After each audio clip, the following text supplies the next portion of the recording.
أخبار المغرب، أهلا بكم. وهذا أبرز عنوانها: مهاجر مغربي يجهز على زوجته وطفليه في إسبانيا. وهذه التفاصيل: عثر على جثة سيدة مغربية وطفليها في منزل في منطقة لاس بيدرونيس بالأندلس، فيما يعتقد أنهم كانوا ضحايا لجريمة قتل نفذها الزوج السابق للهالكة.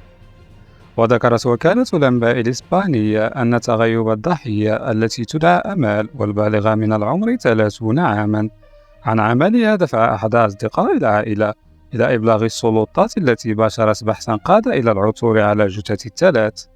وأضافت أن الهالكة وطفليها كانوا مسجلين في نظام فيوجن المتعلق بحماية النساء ضحايا العنف، فيما كان المشتبه فيه ملزما بأداء أعمال لصالح المجتمع خلال عطلات نهاية الأسبوع. وكانت إحدى مهامه تنظيف الحديقة التي يعتقد أنه لجأ إليها بعد تنفيذ الجريمة، حيث تم إلقاء القبض على المشتبه فيه بارتكاب هذه الجريمة، حيث ساعدت كاميرات المراقبة في تحديد تحركاته يوم الحادث.